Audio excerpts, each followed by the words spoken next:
अस्सलाम वालेकुम viewers, welcome to behind the stumps with Rehan Hasan.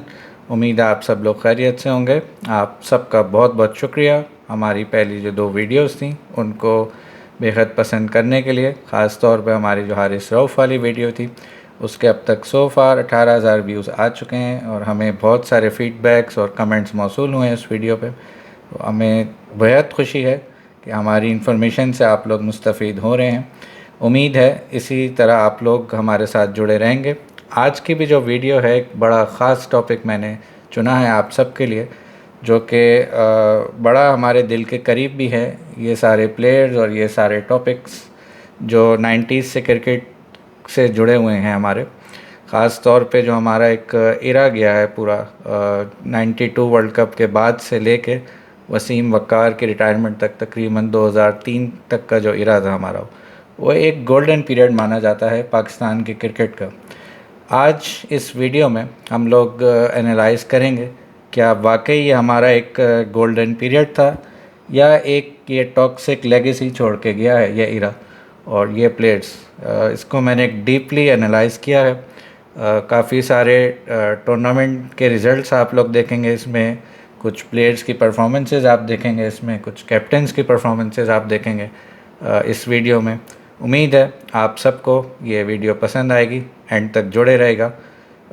आगाज़ करते हैं इस वीडियो का उस रब के नाम से जो बड़ा मेहरबान और नहायत रहम करने वाला है।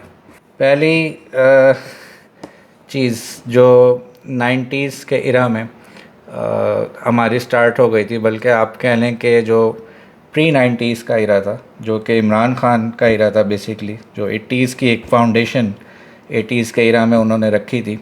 एक उनका विज़न था क्रिकेट को लेके कि वो देखना चाहते थे कि पाकिस्तान को एक वर्ल्ड चैम्पियन बनाए और एक टीम उन्होंने तरतीब दी। ये वो इरा था जिसमें उन्होंने टीम में डिसिप्लिन लेके आए, टीम में एक प्राइड वाली फीलिंग आई हमारी पहली दफ़ा एक किसी साउथ एशियन टीम में, जो कि इतना कॉमन नहीं था किसी भी साउथ एशियन टीम के लिए। फ़िटनेस लेवल उन्होंने इम्प्रूव किए टीम का, काफ़ी सख्त कप्तान माने जाते हैं और एक टीम को पहचान इन्होंने दिलवाई अपने इरा में, वो थे इमरान खान। उसके बाद जो उन्होंने यंग टैलेंट का जो इंट्रोडक्शन करवाया पाकिस्तानी टीम में, वो एक काबिल दीद है और एक काबिल तारीफ़ है, जो कि उस इरा में इतनी मशहूर नहीं थी कि आप एक यंग टीम से खेलने जा रहे हैं किसी भी वर्ल्ड कप में या किसी भी बड़े टूर्नामेंट में, क्योंकि सारे मंजे हुए प्लेयर्स होते थे। आप वेस्ट इंडीज़ की क्रिकेट देख लें, ऑस्ट्रेलिया की क्रिकेट उस वक्त उभर रही थी, इंडिया की भी क्रिकेट काफ़ी अच्छी थी, 1987 का वर्ल्ड कप जीते हुए थे वो लोग। तो इमरान खान वो एक प्लेयर थे या आप कह लें क्रिकेट का करता रहता थे, सारे सिलेक्शन भी उन्हीं की थी, लीडरशिप तो रोल था ही उनके पास। यानी पूरी क्रिकेट को उन्होंने एक डायरेक्शन दी, एक सिम दी हमारी। जो यंग प्लेयर्स वो लेके आए, वसीम लेके आए, वक़ार लेके आए, इंज़माम लेके आए, वो सईद अनवर वो लेके आए। तो एक बड़ी अच्छी उन्होंने टीम फॉर्म कर ली और एक प्लेटफॉर्म रखा पाकिस्तानी टीम के लिए मूविंग फॉरवर्ड 92 वर्ल्ड कप के लिए। उसके बाद क्या हुआ हमारे साथ 92 वर्ल्ड कप के बाद, वो एक पीक मोमेंट था पाकिस्तानी क्रिकेट टीम का, जो हम 92 का वर्ल्ड कप जीते थे। तो उसके बाद क्या मामलात पेश आए हमारी टीम के साथ, क्या हम ये लेगेसी कंटिन्यू कर पाए, क्या हमारी टीम उसी तरह परफॉर्म कर पाई जो इमरान एक लेगेसी छोड़ के गए थे। आइए देखेंगे आगे इस वीडियो में कि क्या हम उसी तरह परफॉर्म कर पाएँ कि नहीं। जैसे कि मैं एक्सप्लेन कर चुका हूँ आपको थोड़ा अभी कि 92 का जो पीक था हमारा, वो इमरान जब छोड़ के गए तो हमने बहुत सारे कैप्टन्स फिर देखे कि टीम में जो रिफ्ट्स आई कैप्टनशिप में, कैप्टनसी में, जैसे वसीम कैप्टन बने, वक़ार कैप्टन बने, मियादाद कैप्टन बने, सलीम मलिक कैप्टन बने, बीच में आमिर सुहेल भी कैप्टन बने। तो काफ़ी सारे इन लोगों में रिफ्ट्स थी आपस में, जो एक कैप्टनसी की एक लड़ाई सी कह लें आप चल पड़ी इसमें, और जिससे ज़ाहिर है टीम डिवाइड भी हुई हमारी काफ़ी। इसी इरा में बहुत मशहूर वाक़यात भी हैं जो कि मैच फिक्सिंग के हवाले से हैं। बहुत सारी मैच फिक्सिंग के स्कैंडल्स हमें देखने को मिले। टीम में बहुत सारी ईगोज़ भी हमें देखने को मिली बहुत सारे प्लेयर्स में। पीसीबी में हमें इंस्टेबिलिटी देखने को मिली, लेकिन इन सब के बावजूद भी टीम हमारी वक्तन फ़वक्तन परफॉर्म करती रही। डिफरेंट टूर्नामेंट्स में हम लोग जीतते भी रहे, काफ़ी मैचेस भी हम जीते हैं। वो हम डीपली एनालाइज करेंगे आगे कि हम कितने मैचेस जीते, कितने मैचेस हारे, किन किन से मैचेस जीते और किन किन से मैचेस हम लोग हारे, और कोई हमने बड़ा टूर्नामेंट जीता भी कि नहीं। वो हम सब आगे इस वीडियो में देखेंगे और डीपली एनालाइज करेंगे कि क्या क्या गोल किनाए हैं हमारी पाकिस्तान क्रिकेट टीम ने इस 90s के टेन्योर में। कि ये वो स्टैट्स हैं जो पोस्ट 92 वर्ल्ड कप के स्टैट्स हैं टिल 5 जनवरी 2003।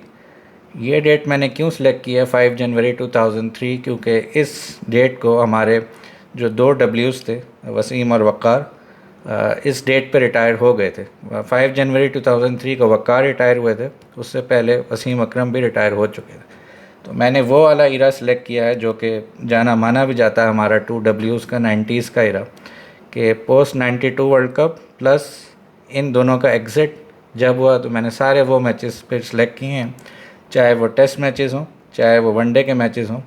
आइए ज़रा देखते हैं स्टैट्स हमारी क्या कहानी सुनाते हैं इस इरा के बारे में। पोस्ट 92 वर्ल्ड कप टिल 5 जनवरी 2003 टेस्ट मैचेस। अच्छा, ये हमारी बैटिंग के हवाले से काट कर दी गई है। ये आपको अगर लिखा नज़र आ रहा होगा स्क्रीन पे कि मैंने ब्रैकेट में बैटिंग लिखा हुआ है। ये 2 स्टैट्स मैंने यहाँ पे निकाले हैं। एक परफॉर्मेंस हमारी बैटिंग एवरेजेस के हवाले से है, एक परफॉर्मेंस हमारी बॉलिंग एवरेजेस के हवाले से।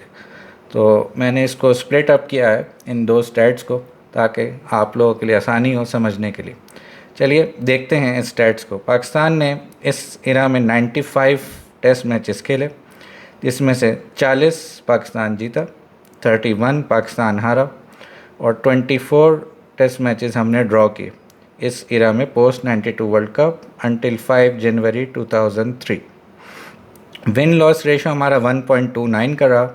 हमारे बैट्समैनों की समरी ओवरऑल एवरेज 31.71 रही इस इरा में। ये कंबाइंड टीम एवरेज है हमारे सारे बैट्समैनों के, जिसमें सब शामिल हो जाते हैं, ओपनर से लेकर नंबर 11 तक। सबकी कंबाइंड एवरेज 31.71 क्यूमुलेटिव एवरेज भी आप कह सकते हैं वो रही। इसमें हमने हाईएस्ट स्कोर 643 रन्स किए किसी भी इनिंग में, जो हमारा हाईएस्ट स्कोर रहा किसी भी टीम के अगेंस्ट।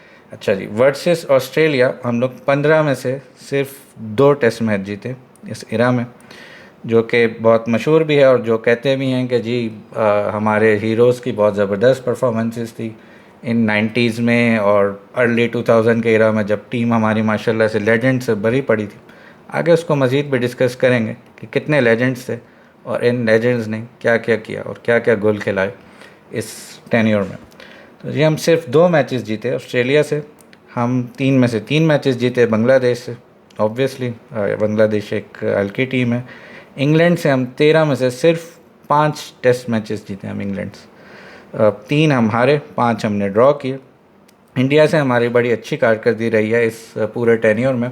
आप आगे वनडे में भी देखेंगे हमने इंडिया को बांध के रखा हुआ था इस इरा में पूरा। उनको इतना ख़ास हमने जीतना नहीं दिया इस इरा में, जो कि जब भी इंडिया हमसे खेला भी नहीं इस इरा में काफ़ी ज़्यादा।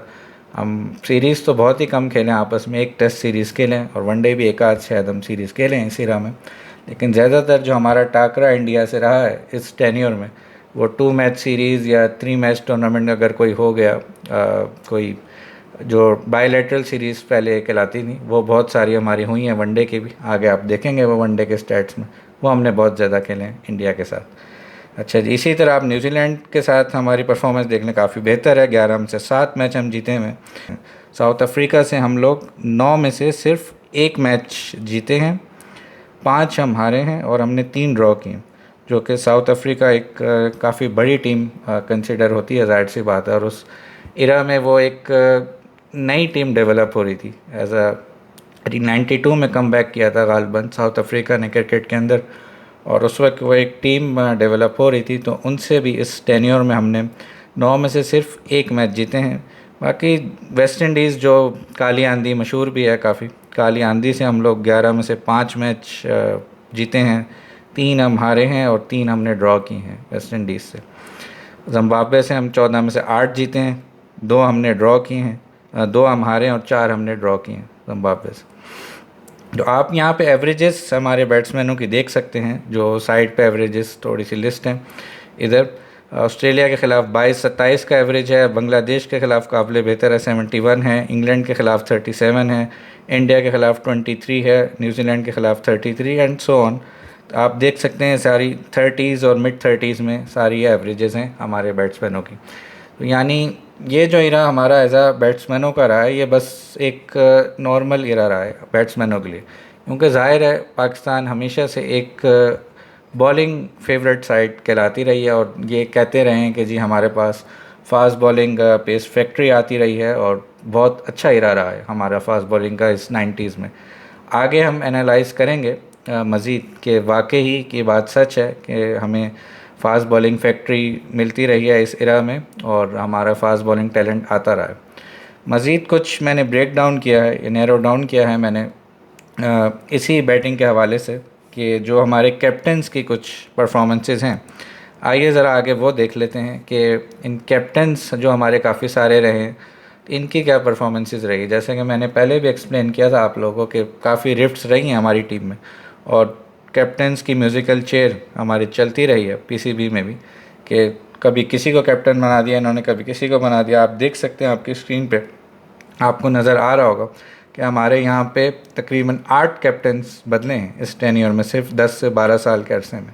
इसमें आमिर सुहेल, इंज़माम, मोइन, रमीज़ राजा, राशिद लतीफ़, सईद अनवर, वक़ार यूनुस, वसीम अकरम, ये सारे कैप्टन्स आगे पीछे होते रहे ये इस टेन्योर में, जिनमें से आप इन सारे कैप्टन्स की परफॉर्मेंसेस भी अपनी स्क्रीन के सामने देख ही सकते हैं। आमिर सुहेल से 6 में से 1 मैच जीते हुए हैं। इसी तरह इंज़माम 1 मैच के कैप्टन बने 2001 में, वो 1 मैच भी नहीं जीते। मोइन खान 13 में से सिर्फ 4 जीते। वसीम अकरम 20 में से 11, वक़ार यूनुस 16 में से 9, सईद अनवर 7 में से 1 मैच, राशिद लतीफ़ 3 में से 1 मैच, इसी तरह रमीज़ राजा भी 5 में से सिर्फ 1 मैच जीते। तो आप इन सारे कैप्टनसीज़ की परफॉर्मेंसेस अपने सामने देख ही सकते हैं। और ये जो बैटिंग एवरेजेस हैं, अगेन ये बैटिंग के हवाले से ही हैं, ये जो एवरेजेस आपके सामने लिखी हुई हैं, और रन पर ओवर जो रन रेट आपका ये लिखा हुआ, ये भी बैटिंग के हवाले से है। आगे मज़ीद देखेंगे कि बॉलिंग के शोबे में इसी टेन्योर में हमारी बॉलिंग के हवाले से क्या कारकर्दगी रही है और कितना हम लोग यानी इस बात पे पूरा उतरते रहे हैं कि हमारे पास वाकई पेस फैक्ट्री या बहुत ज़बरदस्त बॉलिंग अटैक रहा है इस इरा में, क्योंकि हम जाने जाते हैं हमारे पास वसीम, वक़ार, आकिब जावेद और बहुत सारे लेजेंड्स माशाल्लाह से इस टेन्योर में खेलें। अच्छा जी, हम बॉलिंग एवरेजेस की अगर बात कर लें तो इस टेन्योर में हमारी टीम की बॉलिंग एवरेज 29.88 रही है टेस्ट मैच में। हाईएस्ट जो रन हमने कंसीड किए हैं बॉलिंग में वो 620 रन्स कंसीड किए हैं पर इनिंग में, और जो लोवेस्ट हमने किसी भी टीम को आउट किया है वो 71 पे आउट किया है हमने लोवेस्ट किसी भी टीम को। इसी तरह बॉलिंग की एवरेजेस आप देख लें, ऑस्ट्रेलिया के अगेंस्ट हम 40 की हमारी बॉलिंग की एवरेज है ऑस्ट्रेलिया के अगेंस्ट इस टेन्योर में। 94 से 2002 में हमने मैचेस खेले हैं इस पूरे टेन्योर में ऑस्ट्रेलिया के अगेंस्ट, 40 की एवरेज है। बांग्लादेश के ख़िलाफ़ काफ़ी बेहतर है, तकरीबन 15 की एवरेज है। इंग्लैंड के ख़िलाफ़ तकरीबन 32, इंडिया के ख़िलाफ़ बहुत बेहतर है, 25 की एवरेज है। इसी तरह आप बड़े अगर टीम देख लें, यहाँ पे एक बड़ी टीम मुझे साउथ अफ्रीका नज़र आ रही जो कि 36 की एवरेज है, बाकी सब काबिल बेहतर हमारी एवरेजेस हैं यहाँ पे। तो ये बात तो कह लें कि एक तय हो गई या एक प्रूफ भी हो रही है, स्टैट्स भी यही बता रहे हैं कि बॉलिंग हमारी काफ़ी बेहतर रही है इस इरा में और इस टेन्योर में, जो कि एवरेजेस भी हमारे सामने हैं। अच्छा जी, आगे कुछ कप्तानों की परफॉर्मेंस देख लेते हैं कि इन कप्तानों के अंदर हमारी बॉलिंग एवरेजेस हमारी टीम की क्या रही हैं। ये सेम वही तकरीबन सारे कप्तान हैं जो पहले मैंने वहाँ पे चुने थे, एग्जैक्टली ये वही रेप्लिका हैं। यहाँ पे सलीम मलिक भी ऐड हुए हैं और 12 मैचेस से इन्होंने कप्तानी की है, जिनको 28.81 के एवरेज से हमारे बॉलर्स ने बॉलिंग करके दी है। सिर्फ आमिर सुहेल और इंज़माम की जो कैप्टनसी रही है, ये एक ही मैच है इंज़माम का, 101 रन के एवरेज है गालबन, अगर मैं गलत नहीं हुई। न्यूजीलैंड के ख़िलाफ़ मैच है और सिर्फ 4 ही आउट हुए थे न्यूजीलैंड के, और वो एक इनिंग से गालबन हमसे मैच जीते थे। तो इसलिए इनकी ये काफ़ी गंदी एवरेज इधर शो हो रही है बॉलिंग में। और बाकी ओवरऑल आप एवरेजेस देख ही सकते हैं, काफ़ी बेहतर हैं टेस्ट मैच के हवाले से। तो अगेन यही चीज़ दोबारा साबित हो रही है कि बॉलिंग की एवरेजेस हमारी काफ़ी बेहतर रही हैं और bowling as a bowling era हमारा बहुत बेहतर गया है। ये आगे हम थोड़ा सा एनालाइज कर लेते हैं कि सीना की कंडीशंस में हमारी बैटिंग की क्या कारकर्दगी रही है इस टेन्योर में, जो कि किसी भी बैट्समैन के लिए या किसी भी बॉलर के लिए भी ख़ास तौर पर जो उन कंडीशंस में परफॉर्म करना एक बड़ा काबिल फ़ख्र समझा जाता है क्रिकेट की टर्म्स में। तो आइए देखते हैं कि क्या हमारे ये लेजेंड्स उधर सीना कंडीशंस में वाकई परफॉर्म कर पाए हैं कि नहीं। हमने 30 मैचेस खेले हैं इन सीना की कंडीशंस में, जिनमें से हम सिर्फ 12 मैच जीते हैं और 13 टेस्ट मैच हम हारे हैं और 5 टेस्ट मैच हमने ड्रॉ किए हैं। विन लॉस रेशो हमारा 0.923 का रहा है। इतना बुरा नहीं है, ये अच्छे स्टैट्स हैं। ख़ास तौर पे अगर आज के लिहाज से हम लोग देखें, जो जिस तरह की आज कल हमारी टीम परफॉर्म कर रही है, अब तो हम जीतने का तसव्वुर भी नहीं करते सीना कंट्रीज़ में टेस्ट मैचेस। यहाँ तो फिर भी तकरीबन आधे टेस्ट मैचेस 30 में से 12 ऑलमोस्ट आधे ही हैं ऑलमोस्ट, तो हम लोग जीते हुए भी हैं और काफ़ी अच्छी परफॉर्मेंस रही है। वर्सेस ऑस्ट्रेलिया हम लोग 6 में से सिर्फ एक टेस्ट मैच जीते हैं, 5 हारे में हैं। तो ये सारी आप बैटिंग एवरेजेस देख लें। सीना कंडीशन में ऑस्ट्रेलिया के अगेंस्ट 37.41 है, इंग्लैंड के अगेंस्ट 31 है, न्यूजीलैंड के अगेंस्ट 28 है, साउथ अफ्रीका में काबिल बेहतर है, डिफ़िकल्ट पिचेस होती हैं उधर। 38.45 की बैटिंग एवरेज हमारी उधर रही है। अच्छा जी, 90s के इरा की भी वैसे आप बैटिंग एवरेजेस यहाँ पे नीचे देख लीजिए और 2000 के इरा की भी देख लीजिए कि 90s के इरा में 2000 के सिर्फ 3 ही साल हैं ये और मैचेस भी कम हैं, तो इसलिए एवरेज भी थोड़ी ज़रा ज़्यादा है। 90s के इरा की 30 एवरेज, 2000 के इरा की 42 है यहाँ पे एवरेज। आइए कैप्टन्स की परफॉर्मेंसेस देख लेते हैं सीना कंडीशंस में। इन टर्म्स ऑफ बैटिंग है अगेन ये स्टैट्स कि 2 में से 1 मैच सिर्फ आमिर सुहेल जीते हैं सीना कंडीशन में। इंजमाम 1 मैच भी नहीं जीते, ये वही न्यूजीलैंड वाला मैच है जो मैंने आपको बताया था। उसके बाद मियादाद सिर्फ 6 में से 3 मैच जीते हैं सीना कंडीशंस में। मोइन खान 2 में से 1, राशिद लतीफ़ 1 भी नहीं, सलीम मलिक 4 में से 2 मैच सिर्फ, वक़ार 4 में से सिर्फ 1 मैच, वसीम 10 में से सिर्फ 4 मैच सीना कंडीशन में जीते हैं। तो स्टैट्स तो हमारे फिर यही कहानी सुना रहे हैं कि सीना कंडीशन में चाहे हमारे 90s के लेजेंड्स हों, चाहे हमारे आज के बच्चे हों, तो सभी हम स्ट्रगल ही करते रहें। तो ये जो फिर लान तान का सिलसिला टीवी पे तो चला हुआ है, हमारे इन बच्चों पे जो लान तान का सिलसिला करते हैं ये हमारे 90s के लेजेंड्स, ये अपनी भी परफॉर्मेंसेस कुछ देख लें उठा के उन कंडीशंस में कि ये जब खुद थे तो कैसा परफॉर्म करते रहे। और आजकल जो क्रिकेट काफ़ी डिफरेंट भी हो गई है, थोड़ी मॉडर्न क्रिकेट भी हम लोग कहते हैं कि जी शिफ्ट हो गई है। इनकी तो इरा में थोड़ा टुक टुक का इरा भी था और इतना यानी ज़्यादा बैटिंग एवरेजेस या रन पर ओवर स्कोर होते भी नहीं थे, तो स्टिल इनका ये हाल था। तो आजकल की क्रिकेट तो काफ़ी बदल चुकी है। चलिए आगे चलते हैं। यही सीना के स्टैट्स बॉलिंग के हवाले से, बॉलिंग एवरेजेस भी आप देख लीजिए सीना कंट्रीज़ में। वर्सेस ऑस्ट्रेलिया हमारे 37 बॉलिंग एवरेज रही है ऑलमोस्ट 37.41। इंग्लैंड में हमारी 31 की बॉलिंग एवरेज रही है। साउथ अफ्रीका में अगेन काफ़ी हाई है, 38.45 की बॉलिंग एवरेज रही है। तो इन सीना कंट्रीज़ में अगेन जब आप ये बॉलिंग के स्टैट्स भी देख रहे हैं तो ये कोई ख़ास बॉलिंग के स्टैट्स नहीं है। पहले आपने बैटिंग के स्टैट्स भी देखे, अब आपने बॉलिंग के स्टैट्स भी देखे। तो इन सीना कंडीशंस में ये लोग खातिर ख्वाह परफॉर्मेंस नहीं दे पाए। कैप्टन्स की भी आप परफॉर्मेंसेस देख लें, जो जो कैप्टन्स उधर गए सीना कंडीशंस में कैप्टनसी करने, वो कोई ख़ास मैचेस जीते नहीं। ठीक ठाक हर कैप्टन के अंडर बॉलिंग की कुटाई या बड़कास हमारी लगती रही है। आपके सामने सारी एवरेजेस 28 का एवरेज आमिर सुहेल के साथ हैं, 101 का एवरेज इंजमाम के साथ हैं। इसी तरह आप देख सकते हैं वक़ार की कैप्टनसी में 43 के बॉलिंग एवरेज रही है, जो कि ख़ुद ये बॉलिंग कैप्टन हैं। इसी तरह वसीम अकरम भी ख़ुद एक बॉलर हैं और एक बॉलिंग कैप्टन ही तस्वर किए जाएंगे कि कैप्टनसी में भी 33.92 की एवरेज है। तो स्टैट्स कुछ अच्छी कहानी नहीं सुना रहे हमें इन सीना कंडीशंस में। आइए चेक करते हैं अब कि पाकिस्तान टोटल कितनी टेस्ट सीरीज़ इन सारी एरा में, इन सारे टेन्योर में जीता है और क्या हम इन लेजेंड्स के रहते हुए कुछ खातिर ख्वाह परफॉर्मेंस दे पाए हैं कि नहीं, या ये कुछ जीत पाए भी हैं कि नहीं। 38 सीरीज़ इन लोगों ने खेली हैं टेस्ट मैच की इस इरा में, जो मैंने आपको बताया था 92 वर्ल्ड कप के बाद से 5 जनवरी 2003 तक का इरा है ये, दोबारा याद रखिएगा इसको। ये वो डेट है जहाँ पे वसीम और वक़ार दोनों की रिटायरमेंट हो चुकी थी। वक़ार का गालिबन ये लास्ट मैच था, 5 जनवरी 2003 को उन्होंने खेला था, और वसीम इससे पहले रिटायर हो चुके थे, तो इसलिए मैंने ये तारीख सेलेक्ट की हुई है। 38 टेस्ट मैचेस की सीरीज़ इन्होंने खेली है, 38 सीरीज़ सॉरी।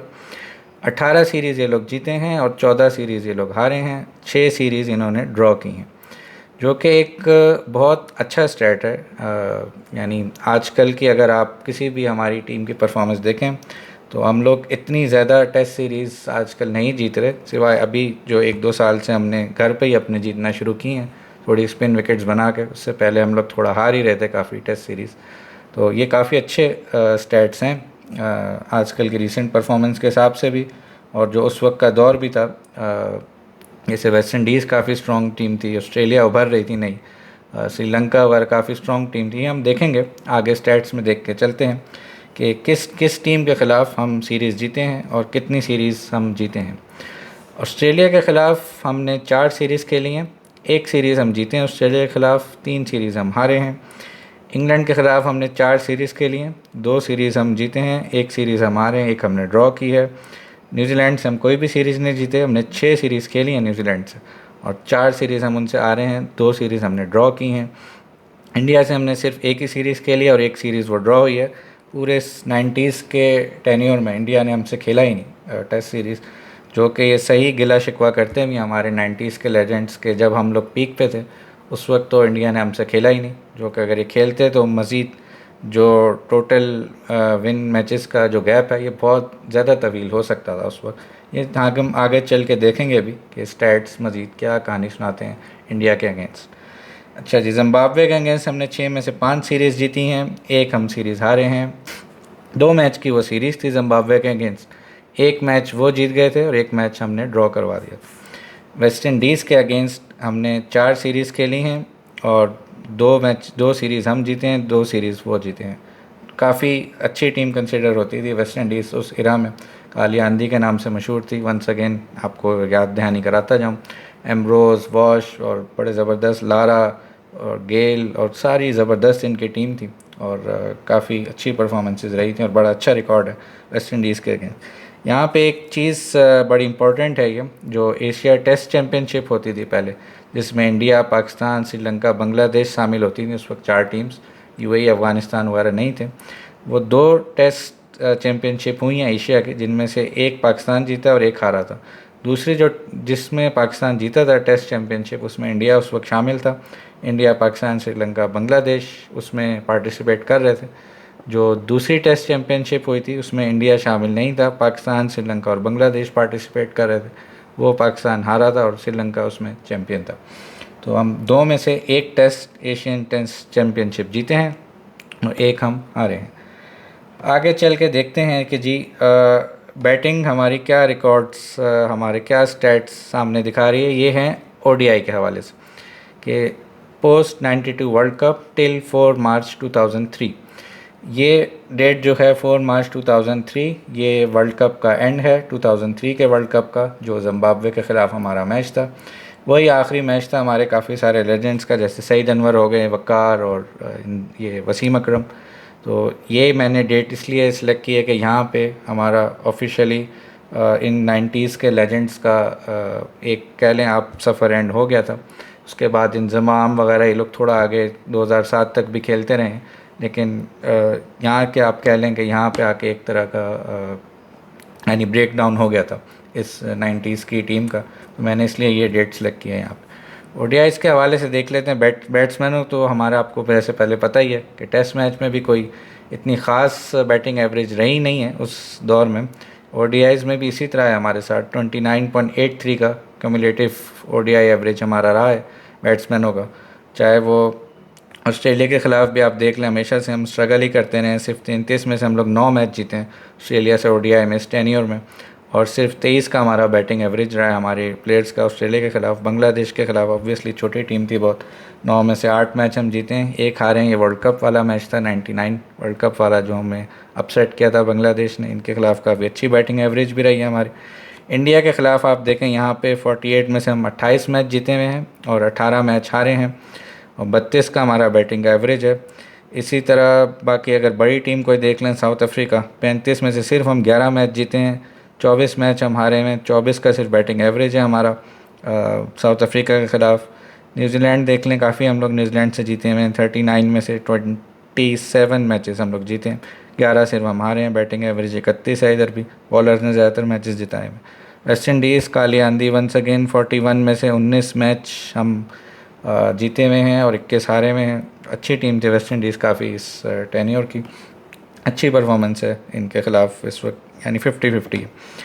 तो ये तो हमारे बैटिंग की एवरेजेस हो गई और बैटिंग के मैचेस हो गए, कितने कितने मैचेस हम लोग जीते हुए हैं। इसी तरह अगर आप कैप्टेंसी के हवाले से देख लें कि इस टेन्योर में जो जो हमारे ओडीआई के कप्तान रहे हैं वो क्या क्या परफॉर्मेंसेस देते रहे, या उनके अंडर टीम कैसा परफॉर्मेंस देती रही है, चलिए आगे चल के देखते हैं।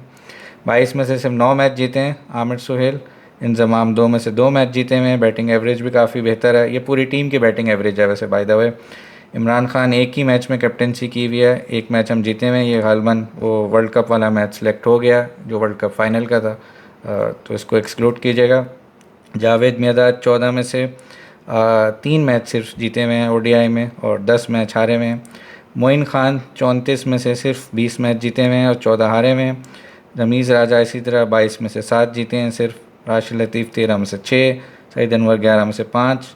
जो मेजर हमारा इरा रहा है वो ज़ाहिर है सलीम मलिक, वक़ार यूनुस और वसीम अकरम के टेन्योर का रहा है, क्योंकि यही 3 कैप्टन्स, और इवन मोइन खान भी काफ़ी तवील अरसे तक कप्तानी करते रहे। ख़ासतौर पर आप वसीम वक़ार की कप्तानी देख लें, 62 मैचेस वक़ार ने कप्तानी की है और 109 मैचेस वसीम अकरम ने कप्तानी की है, जो कि रिज़ल्ट्स काफ़ी बेहतर भी हैं। विन लॉस रेशो हमारा 1.6 का रहा है इन दोनों की कप्तानी में।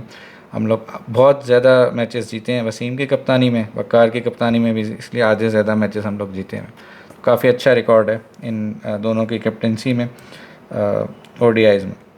बॉलिंग के हवाले से हम देख लेते हैं कि बॉलिंग की क्या हमारी एवरेजेस रही हैं ओडीआईज़ में।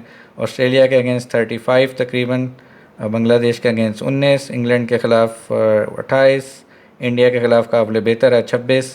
इसी तरह साउथ अफ्रीका के ख़िलाफ़ आप देखते हैं तो तकरीबन 32 और वेस्ट इंडीज़ के ख़िलाफ़ 27। तो बॉलिंग एवरेज काफ़ी बेहतर रही हमारी ओडीआईज़ में, जो कि मैं पहले कह भी चुका हूँ कि हम लोग as a bowling side renowned होते थे इस 90s के इरा में। जो वसीम, वक़ार, शुएब, ये सारे हमारे पास लेजेंड फास्ट बॉलर थे। आकिब जावेद, काफ़ी अच्छा एक इरा रहा है हमारी बॉलिंग का, तो इसलिए आपको ये काबिल बेहतर स्टैट्स नज़र आ भी रहे हैं बॉलिंग के।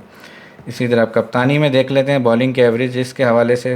हर कप्तान की टेन्योर में बॉलिंग एवरेज अच्छी रही है, सिवाय रमीज़ राजा का एक मैच है 50 की बॉलिंग एवरेज है।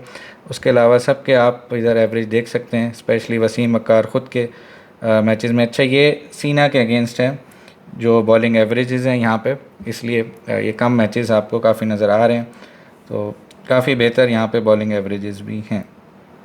ठीक है, इसी तरह ये भी सीना के अगेंस्ट है हमारी ओडीआई परफॉर्मेंस वर्सेस सीना इन सीना कंडीशंस, जो आप देख सकते हैं। हम 17 में से 6 मैच जीते हैं ऑस्ट्रेलिया से, इंग्लैंड से 11 में से 5 मैच जीते हैं, न्यूजीलैंड से हम लोग 17 में से सिर्फ 8 मैच जीते हैं, साउथ अफ्रीका से 16 में से सिर्फ 5 मैच जीते हैं। तो टोटल हमने 61 मैचेस खेले हैं सीना में, 24 मैच हम हारे हैं, 24 मैच हम जीते हैं और 35 मैच हम हारे हैं, 2 मैच टाई हुए हैं।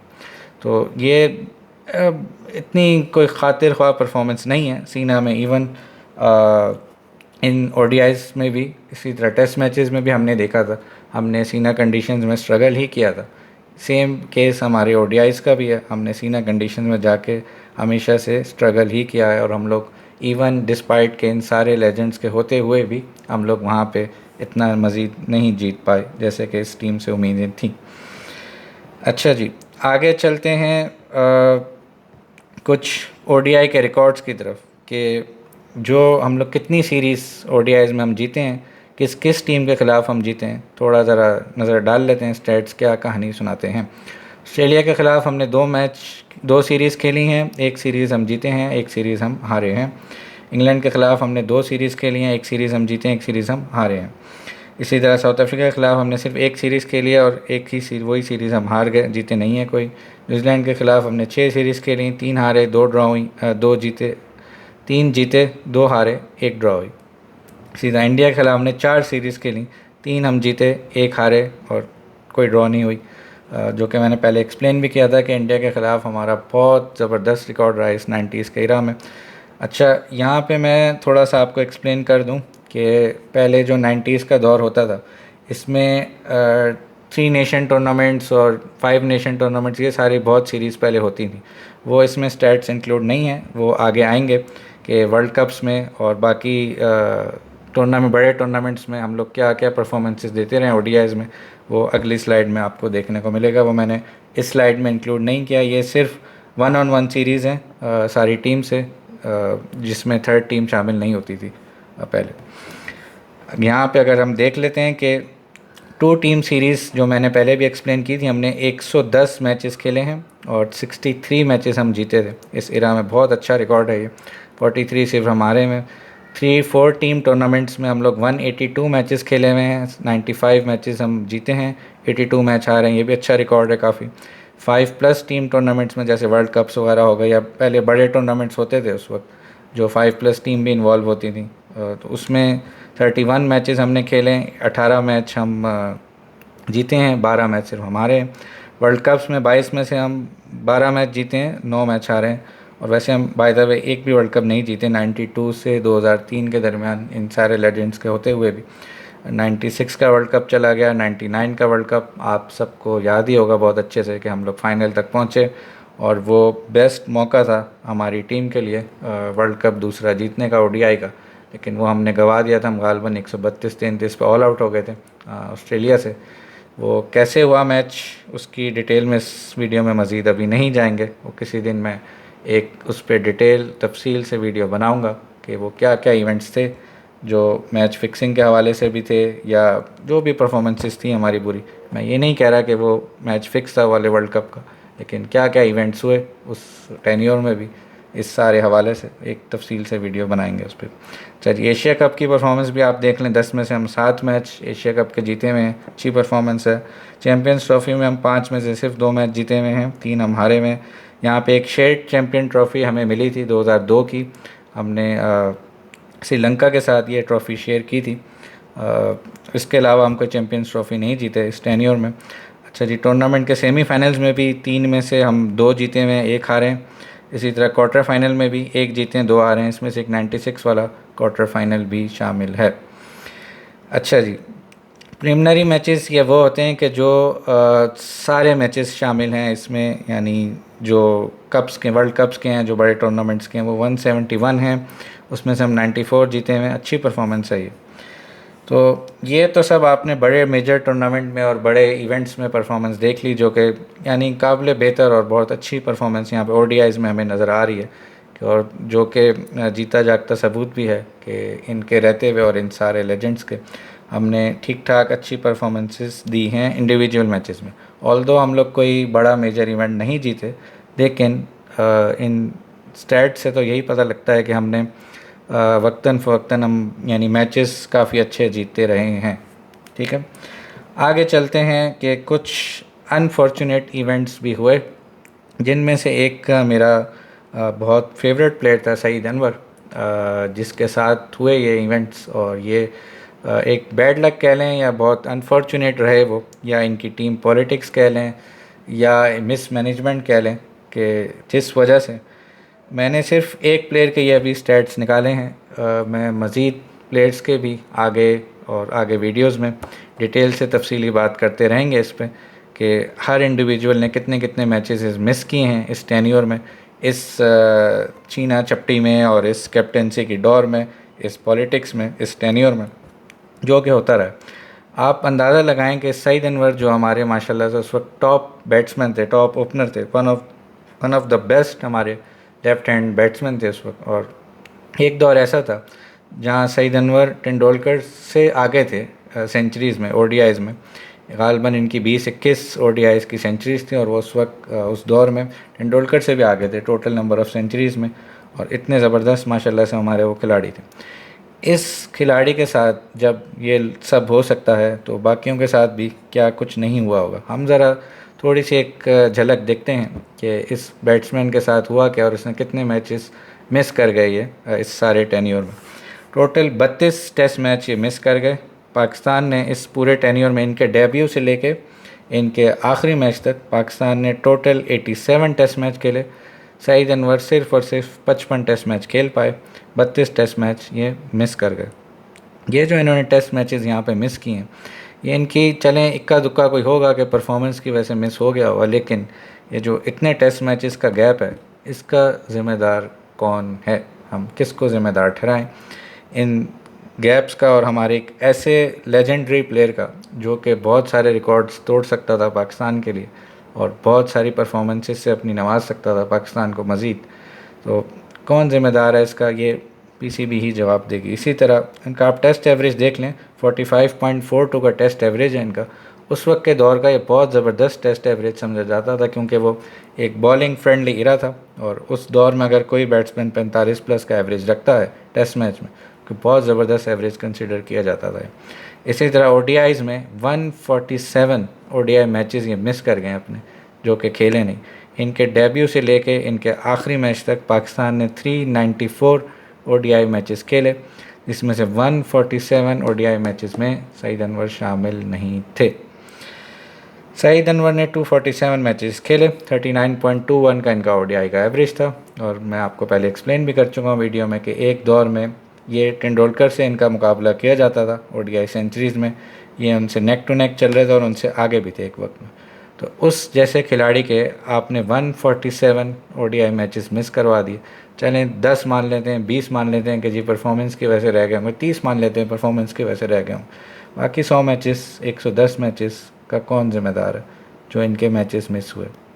वो यही इनकी छीना चपटी, इनकी कप्तानी के इश्यूज़, इनकी पॉलिटिक्स, इनके ईगो के इश्यूज़, पीसीबी के इश्यूज़, इन सब चक्रों में इस बंदे के 147 ओडीआई मैचेस मारे गए। मैच फिक्सिंग पे अभी नहीं आ रहे, किसी दिन तफसील से उस पर वीडियो बनाएंगे, जो कि एक बहुत इम्पोर्टेंट इशू भी है हमारा इस इरा का।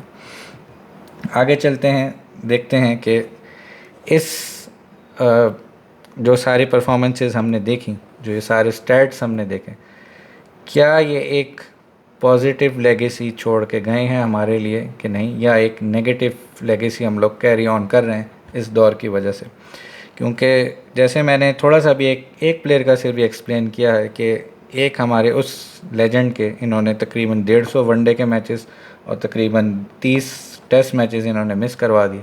इसी तरह बहुत सारे हमारे और भी खिलाड़ी हैं, जैसे इंजमाम होंगे और बहुत सारे और भी हमारे खिलाड़ी हैं, और वसीम वक़ार ख़ुद भी काफ़ी मैचेस मिस किए, इन्होंने बहुत कम मैचेस खेले हैं वसीम से, हालांकि दोनों एक ही दौर के थे, 4-5 साल का सिर्फ फ़र्क है, लेकिन ठीक ठाक इनके मैचेस में भी फ़र्क है। वक़ार के मैचेस बहुत मिस हुए, इसी तरह शुएब अख्तर के बहुत मैचेस मिस हुए, अब्दुल रज़ाक के बहुत सारे मैचेस हुए, इनका डेब्यू भी बहुत लेट हुआ शुएब अख्तर का। इन सब का ज़िम्मेदार कौन था, और ये लोग क्यों इस छीना झपटी में लगे रहे, ये मैच फिक्सिंग के दलदल में फंसे रहे? तो क्या इस लेगेसी को हम लोग पॉजिटिवली आगे कैरी करते हैं या नेगेटिवली हम कैरी करते हैं? देखिए, हमारी अनमैच परफॉर्मेंसेस तो रही हैं, कुछ हमने ओडीआईज़ में देखा है कि बहुत अच्छा हमारा रिकॉर्ड रहा है। हालांकि ठीक है, हम लोग कोई टूर्नामेंट नहीं जीते, लेकिन ठीक ठाक हमने प्लेयर्स अपने गंवाए भी हैं। जैसे हमारे शुएब थे, काफ़ी लेट इनका डेब्यू हुआ। अफरीदी उस इरा में आए, अब्दुल रज़ाक हमारे उस इरा में आए, अज़हर महमूद हमारे उस इरा में आए, सकलैन हमारे उस इरा में आए, लेकिन बहुत जल्दी रिटायर हो गए सकलैन, सिर्फ 27 साल की उम्र में।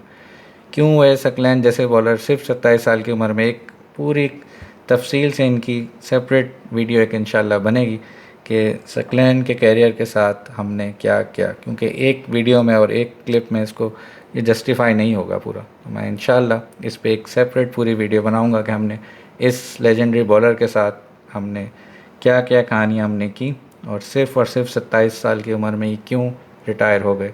आपको एक मज़ेदार स्टैट्स और भी देता जाऊँ, सकलैन और सईद अंजमन दोनों की सेम एज है। और सईद अंजमन ने हमारे कब डेब्यू किया, सकलैन ने हमारा कब डेब्यू किया। काश ये दोनों स्पिनर हमारे साथ खेल जाते तो पाकिस्तान को कितना फ़ायदा होता और कितने ज़बरदस्त ये दोनों बॉलर्स थे। लेकिन सिर्फ़ और सिर्फ पीसीबी की पॉलिटिक्स, हमारे सिस्टम और इन 90s की प्लेयर्स की ईगोज़ की वजह से हमारा सिस्टम कभी सही हो ही नहीं सका, क्योंकि आपस में ये लोग इतना झगड़ते रहे। तो ये सारे इश्यूज़ हमें फेस करने को मिले। अच्छा जी, नेगेटिव लेगेसी इन्होंने जो मज़ीद छोड़ी, इन्होंने कोई ग्रूमिंग की ही नहीं किसी बंदे की, कोई लॉन्ग टर्म स्ट्रक्चर भी नहीं दिया इन लोगों के इरा में, चाहे वो पीसीबी की फ़ॉल्ट कहें या इनकी आपस की लड़ाइयाँ कहें। इन्होंने ही फेवरेटिज़म का फिर वो एक बीज बोया, जो कि जी स्टारडम आप कह लें कि जी उसका इन्होंने बीज बोया, जो वसीम का था, वक़ार का रहा काफ़ी टाइम तक, फिर इंज़माम का रहा, उसके बाद फिर शुएब का रहा, उसके बाद तो काफ़ी प्लेयर्स जो स्टारडम की हविस में या स्टारडम की लालच में परसू करते रहे।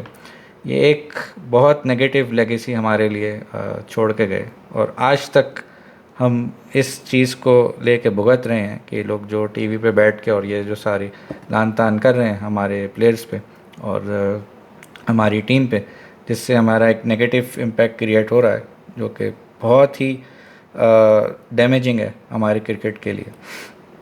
टीम बिल्डिंग तो इन्होंने कभी की ही नहीं। हम लोग हमेशा से इंडिविजुअल परफॉर्मेंसेस पे रिलाई करते रहे। टैलेंट तो हमारे पास बहुत आता रहा, वसीम आए, वक़ार आए, शुएब आए, इंज़माम आए, सईद अनवर आए, अब्दुल रज़ाक, अज़हर महमूद, शाहिद अफरीदी, अनगिनत नाम है हमारे पास, मुश्ताक अहमद, पूरी टैलेंट से भरी पड़ी थी ये टीम। लेकिन हम लोग हमेशा से इंडिविजुअल परफॉर्मेंसेस पे रिलाई करते रहे इस 90s के टेन्यूर में। आप बहुत ही कम मैचेस ऐसे देखेंगे जहाँ पे कंप्लीट आपको टीम परफॉर्मेंस नज़र आएगी कि हमने एक कंबाइंड टीम एफर्ट से पूरा कोई मैच जीता है। नहीं तो हमेशा से ज़्यादातर मैचेस हमारे आपको वही नज़र आएंगे जो कि एक इंडिविजुअल परफॉर्मेंसेस हैं। जैसे अगर आपको गालिबन याद हो, 2010 का एक मिसाल दूंगा, अब्दुल रज़ाक का मैच था साउथ अफ्रीका के खिलाफ, कम्प्लीटली इन्होंने सिंगल हैंडेडली मैच जिताया। इसी तरह वसीम वक़ार की बॉलिंग के काफ़ी मैचेस हैं, शुएब की बॉलिंग के काफ़ी मैचेस हैं, इंज़माम की बैटिंग के काफ़ी मैचेस हैं जो सिंगल हैंडेडली उन्होंने जिताए, सईद अनवर के काफ़ी मैचेस हैं। लेकिन हमें टीम परफॉर्मेंसेस बहुत ही कम नज़र आएंगी कि हमने एज अ यूनिट खेला है कभी। अच्छा जी, आगे मैच फिक्सिंग सागा। जब एक ग्लोरी के पीछे हम लोग भाग रहे थे और ग्लोरी हमें मिल रही थी हमारी टीम को, उस वक्त कुछ प्लेयर हमारे पैसे के पीछे भी भाग रहे थे, जो कि बहुत अफसोस से कहना पड़ रहा है कि वो हमारे लेजेंड्स भी थे, जिनके नाम इस मैच फिक्सिंग में आए। और जस्टिस कयूम की एक बहुत तवील रिपोर्ट भी है जो 2000 में इन्होंने इशू की, जो कि काफ़ी कम लोगों ने पढ़ी। अगर आप तफसील से वो पढ़ें, उसमें आपको इन सारे बड़े प्लेयर्स के नाम नहीं, आपको बड़ा सरप्राइज़ और शौक़ लगेगा अगर आप सुनेंगे उसमें इंज़माम, मुश्ताक, इन सब के नाम भी शामिल थे। वसीम, वक़ार और इन सब के तो हम सुनते ही रहे, लेकिन बहुत शॉकिंग न्यूज़ हो गया आपके लिए अगर सुनेंगे कि सईद अनवर, इंज़माम, मुश्ताक अहमद, इन जैसे प्लेयर्स के भी उसमें नाम मुलव्वस थे। एक बहुत डार्क चैप्टर है हमारी क्रिकेट का कि इतना एक बेस्ट टैलेंट हम लोग और बेस्ट ग्रुप ले के भी हम लोग उस तरह आईसीसी के टूर्नामेंट्स या उस तरह बड़े कप्स हम लोग नहीं जीत पाए जो कि हमारी कौम डिज़र्व करती थी इन सारे टैलेंट के रहते हुए। इमरान खान ने एक बड़ी मजबूत बुनियाद रखी थी इस टीम की, और इन सारे टैलेंट्स को उन्होंने पिक किया था, यानी एक एक परफॉर्मेंसेस देख के और एक एक नेट्स की परफॉर्मेंसेस देख के वो लोग वो टीम में ले आए थे इनको, इंज़माम को, वसीम को, वक़ार को, सारे टैलेंट उन्होंने तराशे थे और इन सब को एक जगह इकट्ठा किया। लेकिन अफसोस हम लोग एक यकजा कौम की तरह, एक यकजा टीम की तरह नहीं खेल पाए और इस मैच फिक्सिंग सागा में हम लोग फंसे रहे। ये एक, जैसे मैं पहले आपको बता चुका हूँ, एक्सप्लेन कर चुका हूँ कि एक मज़ीद इस पे डिटेल एक तफसील से मैं एक वीडियो ज़रूर बनाऊँगा इस पे, जिसमें ये सारी मैच फिक्सिंग का चट्टा-पट्टा जो है वो मैं इंशाअल्लाह उसमें कवर करूँगा।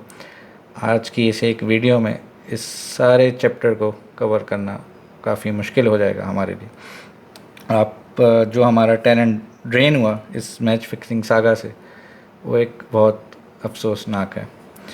आगे हम देखते हैं कि जी जो हमें लीडरशिप का फुकदान हमें मिला इस 90s की टीम की वजह से, जो कि 99 के बाद से, यानी आप कह लें एक तरह का शुरू हो गया था। जो 99 का वर्ल्ड कप हम हारे थे वसीम की कप्तानी में, फिर ये जस्टिस कयूम की रिपोर्ट आई 2000 में, मैच फिक्सिंग की काफ़ी सारी चीज़ें एक्सपोज हुई। उसके बाद इन्होंने वक़ार को भी कैप्टन बनाया और राशिद लतीफ़ भी फिर 2003 के बाद तकरीबन शायद कैप्टन बने। तो ये हमारी म्यूज़िकल चेयर चलती रही और इमरान खान के बाद इनको कोई खातिर ख्वाह लीडर मिला ही नहीं। तो इसी वजह से हम लोग इतना मज़ीद आगे पनप भी नहीं पाए सही से। जैसे मैं पहले भी एक्सप्लेन कर चुका हूँ, टैलेंट जैसे हमारे शुएब वगैरह, ये सब ये ख़ुद कहते हैं, शुएब हमारे काफ़ी दफ़ा कह भी चुके हैं काफ़ी वीडियोस में, कि अगर इनको इमरान खान की कप्तानी के अंदर खेलने को मिल जाता तो शायद ये आज बहुत बड़े मज़ीद लेजेंड बन चुके होते। क्योंकि वसीम, वक़ार और इनके इरा में इन्होंने सीखा तो सही, खेला तो सही, लेकिन उस तरह से इनकी ग्रोथ हुई नहीं, या उस तरह से इनकी ग्रूमिंग हुई नहीं जैसे इमरान खान के अंडर होती। इसीलिए हम लोग आगे कभी भी 2003 का वर्ल्ड कप ले लें, 2007 का ले लें, 11 का ले लें, तकरीबन 2011 तक हमारे ये सारे लेजेंड्स खेलें। आखिरी शुएब अख्तर थे, जो अफरीदी 2015 का भी खेल गए, लेकिन शुएब अख्तर जो 90s के प्योर जो रॉ टैलेंट था फास्ट बॉलिंग का, 2011 तक खेले। उसमें भी हमने उनको इंडिया के ख़िलाफ़ सेमीफाइनल नहीं खिलाया। जो भी हमारी पॉलिटिक्स थी और जो भी हम करते रहे, हमारे शुरू से यही मसले चलते रहे, उस लेजेंड को हमने अपना लास्ट मैच दिया ही नहीं खेलने के लिए।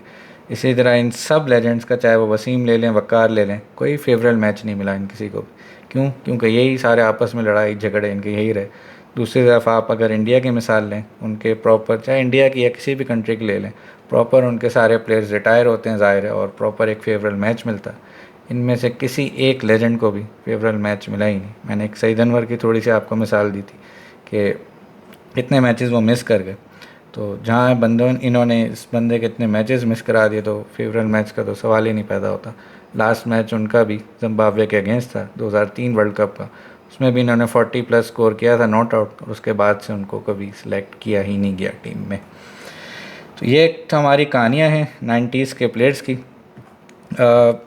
आगे लास्ट मेरा सवाल आप सबसे एक है, जो कि आप कमेंट में भी मुझे बताइएगा, कि ये जो मैंने आपको सारे इवेंट्स अभी याद दहानी कराई है, मैं कुछ आपको पास में लेके जाने की मैंने कोशिश की है। हमारी कुछ ओडीआईज़ में बहुत अच्छी परफॉर्मेंसेस भी रही हैं, टेस्ट मैच में जस्ट ओके रहे हैं हम लोग, काफ़ी बेहतर परफॉर्मेंसेस रही हैं कुछ कंट्रीज़ के अगेंस्ट। कुछ हमारे मैच फिक्सिंग के सागा रहे हैं, कुछ हमारे कैप्टनसी के इश्यूज़ रहे हैं।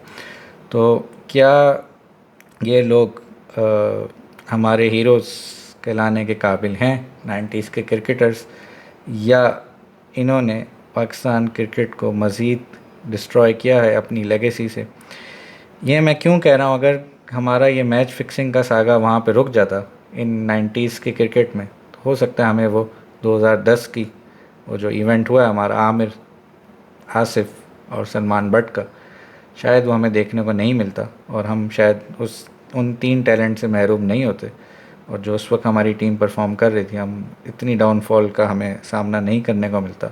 उसके बाद 2016 में भी एक इवेंट हुआ जो कि PSL में हुआ था, और ये इवेंट्स पर आगे चलते भी रहेंगे। वो क्यों चलते रहेंगे? क्योंकि उस वक्त किसी को इबरत का निशान नहीं बनाया गया, और किसी को सही कानून के तहत नहीं लाया गया, उसकी पकड़ नहीं हुई, बड़े नाम की वजह से छोड़ दिया गया। तो आगे भी हम यही एक्सपेक्ट कर सकते हैं। कमेंट्स में ज़रूर बताइएगा कि क्या ये लेजेंड्स हमारे हीरोज़ कहलाने के काबिल हैं, या ये हमारी क्रिकेट टीम के मज़ीद आगे डाउनफॉल का हिस्सा हैं। आप सबका बहुत बहुत शुक्रिया। इजाज़त दीजिए। अस्सलाम वालेकुम।